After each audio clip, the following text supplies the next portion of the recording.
Welcome to this training session on rivet layout measurements. Installation of rivets involves creating a repair layout to determining the number of rivets required.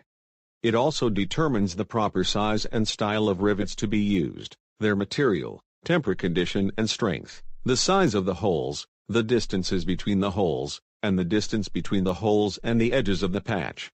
Distances are measured in terms of rivet diameter. To determine the total length of a rivet to be installed, the following is applied. Where A is total rivet length, B is grip length, and C is the length of the material needed to form a shop head, this formula can be represented as A equals B plus C. Here are formed head dimensions by rivet material.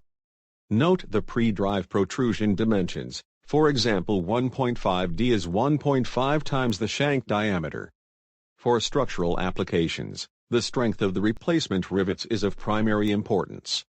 Rivets made of material that is lower in strength should not be used as replacements unless the shortfall is made up by using a larger rivet. For example, a rivet of 2024 T4 aluminum alloy should not be replaced with one of 2117 T4 or 2017 T4 aluminum alloy unless the next larger size is used. Always consult the maintenance manual for correct rivet type and material. The type of rivet head to select for a particular repair job can be determined by referring to the type used within the surrounding area by the manufacturer. A general rule to follow on a flush riveted aircraft is to apply flush rivets on the upper surface of the wing and stabilizers, on the lower leading edge back to the spar, and on the fuselage back to the high point of the wing. Use universal head rivets in all other surface areas. Whenever possible, select rivets of the same alloy number as the material being riveted. Shear is one of the two stresses applied to rivets. If the rivet holds two parts, it is under single shear.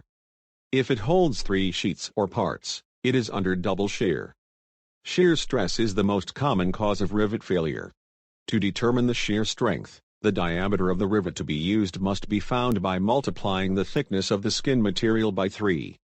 For example, material thickness, 0.040 x 3 equals 0.120 inches, the rivet diameter used will be 0.125 inches, 1/4.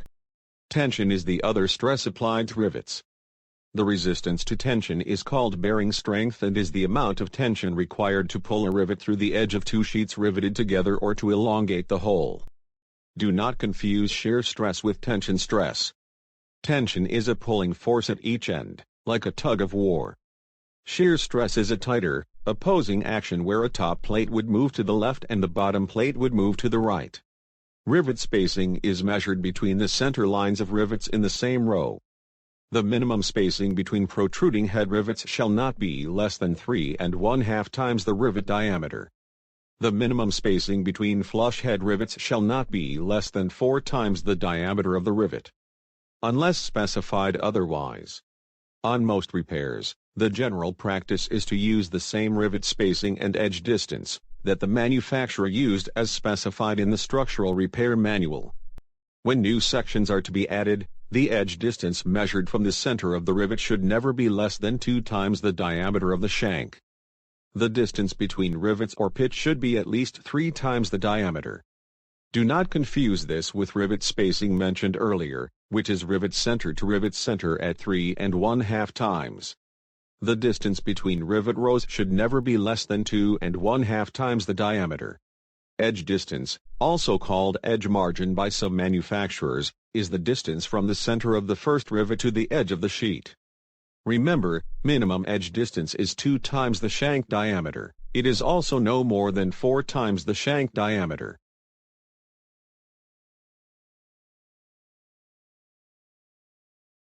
The reason for these edge distance limitations is simple. Rivets placed too close to the edge can cause the material to crack. If the rivets are too far from the edge, the sheet metal can turn up at the edges. It is important to note that if you use countersunk rivets, the minimum edge is different. It is 2 1/2 times the shank diameter. Additionally, there are 2 methods of obtaining edge distance. Method 1. The rivet diameter of a protruding head rivet is 3/32 inch. Multiply 2 times 3/32 inch to obtain the minimum edge distance, 3/16 inch, add 1/16 inch to yield the preferred edge distance of 1/4 inch. Method 2. The rivet diameter of a protruding head rivet is 3/32 inch. Select the next size of rivet, which is 1/8 inch. Calculate the edge distance by multiplying 2 times 1/8 inch to get 1/4 inch. Rivet pitch is the distance between the centers of neighboring rivets in the same row. The minimum rivet pitch 3 rivet diameters.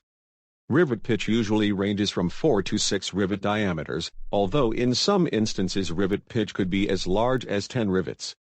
Parts that are subject to bending moments should be closer minimum spacing to prevent buckling of the skin between the rivets. 1 and 3 row layouts have a minimum pitch of 3 rivet diameters, a 2-row layout has a minimum pitch of 4 rivet diameters. The pitch for countersunk rivets is 1/16 larger than for universal head rivet. Transverse pitch is the perpendicular distance between rivet rows. It is usually 75% of the rivet pitch. The smallest allowable transverse pitch is 2 1/2 rivet diameters. Here is an example of a rivet layout.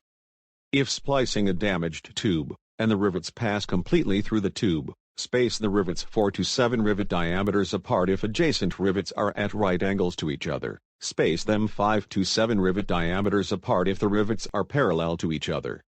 The first rivet on each side of the joint should be no less than 21/2 rivet diameters from the end of the sleeve. This concludes this training session. We hope you found it useful.